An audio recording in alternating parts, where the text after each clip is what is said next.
Om Shanti. Good morning. साकार मुरली 5 फरवरी 2022। बाबा का मीठा मीठा लेटर हम मीठे मीठे बच्चों के मीठे मंथन के लिए।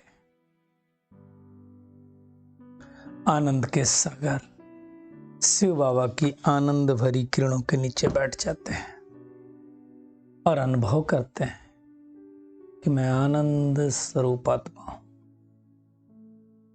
परमात्म किरणों से आनंदित हो रही हूं। मेरा रोम रोम आनंदित हो रहा है।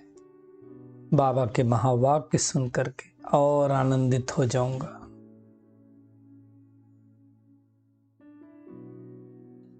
आज मीठे बाबा ने कहा, मीठे बच्चे समझदार बन अपना पोता मेल देखो। समझदार बन पोता मेल देखो मतलब जो हमने दिन भर दिनचर्या की है उसमें कोई कमी कमजोरी तो नहीं है, कोई कर्मेंद्री ने धोखा तो नहीं दिया है, सारे दिन में कोई भूल तो नहीं हुई, तो अपने आप को सजा दो। सजा दो मतलब करेक्ट करो, है ना। जैसे अज्ञान काल में लोग चिटकी नहीं काटते हैं, कुछ गलत हो जाएगा सोचेंगे तो कान पकड़े, अरे ऐसा क्यों सोच लिया, तोबा तोबा बोलते हैं ना लोग।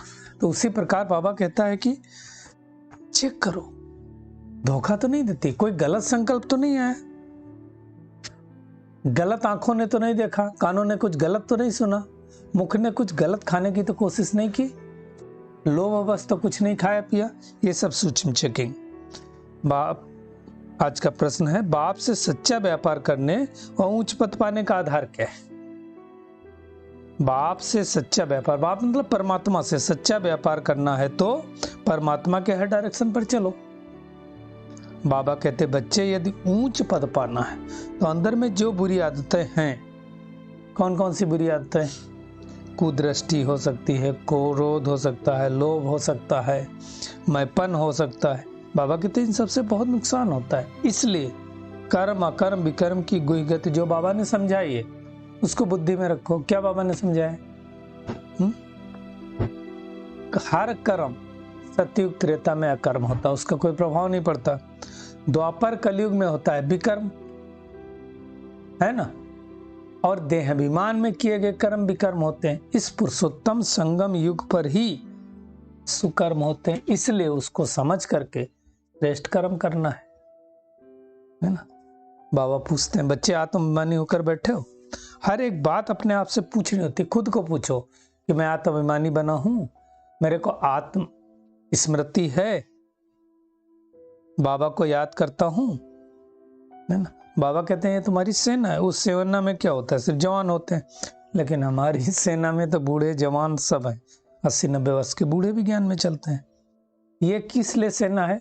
माया पर जीत पाने के लिए, विकारों पर जीत पाने के लिए, और जीत पा करके बेहद के बाप से वर्षा लेने के लिए। तो हमें अपनी चेकिंग करनी कि हमारी कर्मेंद्रियां धोखा तो नहीं देती हैं, है ना। दुनिया में दिखाया गया ना कि सूरदास की आंखों ने धोखा दिया तो आंखें निकाल दी। निकालने की बात नहीं है, देखने की बात है। माया बहुत पावरफुल है ना, पद भ्रष्ट कर देती है। बाबा कहते हैं जो समझू सयानु बच्चे होंगे ना, वो सारा दिन अपना पोता मेल नोट करेंगे, हमने ये गलती तो नहीं की, ये गलती तो नहीं की, ये गलती तो नहीं की, है ना, और फिर उसको करेक्ट करेंगे। बाबा कहते हैं अगर आंखें कहीं धोखा दे रही ना, कुछ ऐसा देख रही जो नहीं देखना चाहिए, तो वहां खड़ा होकर के देखना नहीं चाहिए, निकल जाना चाहिए। जैसे सन्यासी लोग आंखें बंद कर देते हैं, है ना। मेहनत करनी है। विश्व का राजभाग पाना कोई मासी का घर है क्या? इतनी आसानी से नहीं मिलेगा, इसलिए हमें बहुत मेहनत करनी है। अब हम संगम युग पर हैं, इसलिए बाबा कहता है संगम के साथ पुरुषोत्तम शब्द भी जोड़ो। पुरुषोत्तम संगम युग अर्थात आत्मा को उन्नत बनाने का युग है ना। इसी समय मनुष्य आत्माएं देवता बनती, इसलिए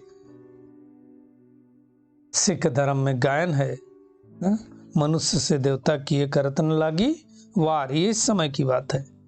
दुनिया के मनुष्य तो घोर अंधेरे में पड़े हैं। बाबा कहते बहुत ऐसे हैं जो कभी ईश्वर को देखेंगे नहीं, कैसे? जैसे कहते हैं वो हेवनली गॉडफादर आया, कौन कहता है? मान लो क्रिश्चियन कहते हैं, तो क्रिश्चियन धर्म तो सतयुग में होगा नहीं। ऐसे बहुत सारे धर्म हैं।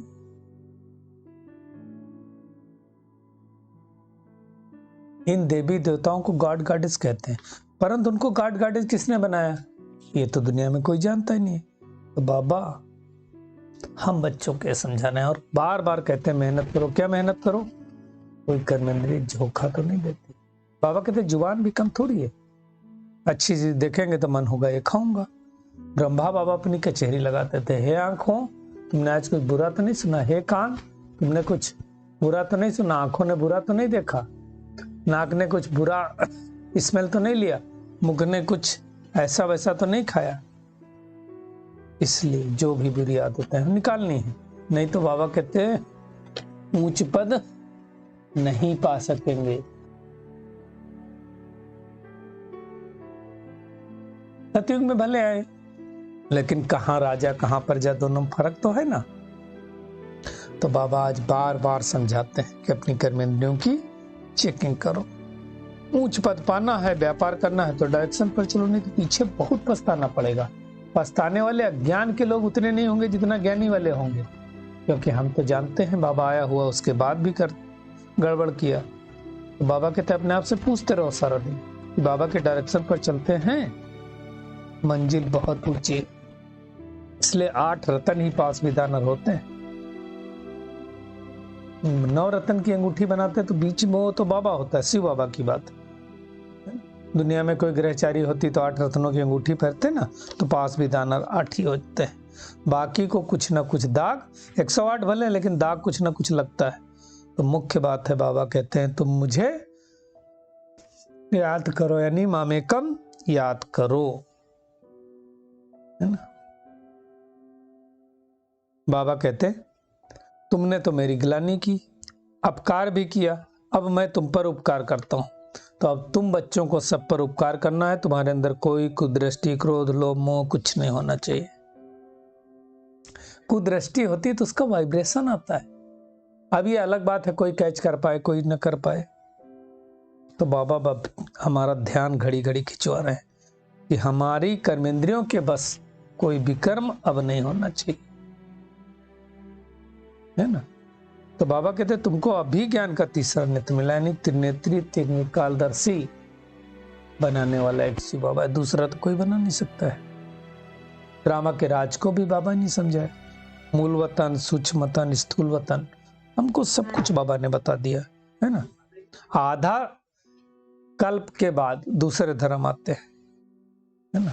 तो बाबा कहते अब सबकी सदगति याद किए विकर्म विनाश नहीं होंगे। तो बाबा कहते हैं ज्ञान की लाइन में तो सिर्फ तुम हो, यह है रूहानी पांडव सेना, तुम सब पंडे हो, शांति धाम और सुख धाम में ले जाने वाले। तो सोचो अगर हमें सब आत्माओं को लेकर के जाना है तो हमारी स्थिति कितनी अच्छी होनी चाहिए। इसलिए बाबा कहते हैं कि मुझे याद करो तो विकर्म विनाश होंगे। फिर अगर विकर्म कोई किया बाबा का बन करके तो 100 गुना दंड। इसलिए जहां तक हो सके विकर्म नहीं करो, बाबा का नाम बदनाम हो। विकर्म करने से क्या होगा, फिर बार बार वृद्धि होती जाएगी। बहुत खबरदारी रखनी है। कहना तो बहुत सा आज हम लक्ष्मी नारायण बनेंगे, कल कहा था ना बाबा ने, नारद से कहा अपनी शकल तो देखो लक्ष्मी को भरने लायक। तो अगर हमें लक्ष्मी नारायण बनना तो लक्ष्मी नारायण वाले कर्म तो होने चाहिए कि नहीं होने चाहिए। तो बाबा के डायरेक्शन पर अमल करना है ना। इसलिए बाबा हमेशा युक्ति बताते हैं कि एक तो चार्ट रखो और दूसरा ये याद रखो कि हमेशा शिव बाबा से, शिव बाबा से ही तो हम वर्षा ले रहे हैं ना। ये समझने की बात है। शिव बाबा कैसे आकर के ब्रह्मातन में पढ़ाते हैं ये तो हमको मालूम है। बाकी जो याद नहीं करेंगे विकर्म विनाश नहीं होगा, उनको पाई पैसे का पद मिलेगा। राजधानी स्थापन हो रही ना, बाबा कहते राजाओं के आगे भी तो दास दासियां होते थे ना। बाबा से पूछ सकते हो हमारा अगर इस स्टेज में शरीर छूट जाए तो हमको क्या मिलेगा पद। नंबरवार तो है ही से, तो हमें बहुत मेहनत करनी है। बाबा कहते तुम्हारे पास व्यापारी लोग भी आते, कहते फुर्सत नहीं।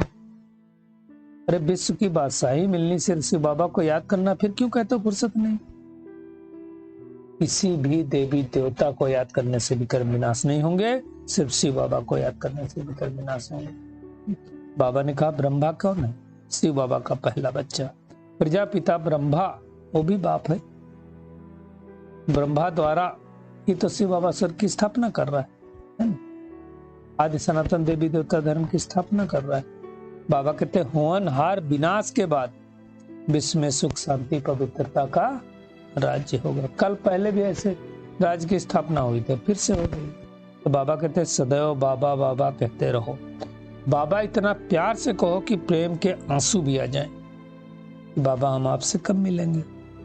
बाबा कहते हैं परंतु जो सम्मुख है वो मानते नहीं, और जो नहीं है खास करके बांधेली बहनें वो तड़पती हैं बाबा से मिलने के लिए कि हम बंधन से कब छूटे। कोई कोई तो बाबा के बन करके फिर माया के बन जाते हैं। तो ये भी वंडरफुल है ना। फिर पिछाड़ी में सबको याद आएगा। बाबा कहते मरने के समय सब दुनिया में नहीं कहते राम राम कहो, कई लोगों को अपने विकर्म भी याद आते हैं। वैसे कर्म क्यों करें कि हमको पिछाड़ी में पछताना पड़े। बाबा की याद में रहे तो विकर्म विनाश हो ना हमारे। इसलिए बाबा कहते मीठे मीठे बच्चे अपना कल्याण करो, श्रीमत पर चलो, सबको संदेश देते रहो। एरोप्लेन से भी पर चल रहा तो कोई हर्जा नहीं। सारे विश्व में सुख शांति की स्थापना हो रही, तो सबको ये मैसेज मिलना चाहिए। आज सारा दिन क्या करना है? एक पूरा दिन अपना चार्ट रख करके, वैसे तो हमको हर घंटे लिख लेना चाहिए, 30 घंटे है ना। तो चार्ट रखना है, पोता मेल देखना है, कोई कर्मेंद्रिय सारा दिन में धोखा तो नहीं दिया, उसकी सूक्ष्म चेकिंग करनी है ना। अपनी आंखों अर्थात कर्मेंद्रियों पर, आंख नाक कान मुख सब पर पूरा कंट्रोल रखना। ऐसा कोई कर्म नहीं करना जिससे बाबा का नाम बदनाम हो। और बाबा में कभी संशय भी नहीं लाना है। प्रेम से बाबा को याद करना है, दिन रात पढ़ाई करके अपनी भविष्य की कमाई जमा करनी। बाबा का खूबसूरत वरदान है सदा विजय की स्मृति से हर्षित रहने और सर्व को खुशी दिलाने वाले आकर्षण मूर्त भव। बाबा कहते हैं हम कल्प कल्प की विजयी आत्मा है। विजय का तिलक मस्तक पर सदा चमकता रहे तो विजय का तिलक औरों को भी खुशी दिलाएगा। मुझे अगर आत्मस्मृति का ध्यान है तो मेरे से जो प्रकंपन आएंगे सामने वाले को भी आत्मस्मृति दिलाएंगे। बाबा कहते हैं क्योंकि विजयी आत्मा का चेहरा सदा ही हर्षित रहता है। बाबा कहते हैं हर्षित चेहरे को देखकर खुशी के पीछे स्वतः ही सब आकर्षित होते हैं। जब अंत में किसी के पास सुनने का समय नहीं होगा, अंडरलाइन है, तब आपका आकर्षण मूर्त चेहरा ही, हर्षित चेहरा ही अनेक आत्माओं को सेवा करेगा। तो हमको हर्षित रहना है, उसकी कोशिश करनी है, मेहनत करनी है। कैसे हर्षित रहे चेहरा, और उसके लिए अगर हमको हाथ फैलाना खत्म, चाहिए नहीं, हम भरपूर आत्मा है, परमात्मा की संतान है, तो खुशी रहेगी। स्लोगन है अव्यक्त स्थिति की लाइट चारों ओर फैलाना ही लाइट हाउस बनना है। मतलब एकदम आत्मिक स्थिति में स्थित होकर चारों ओर लाइट फैलाना है।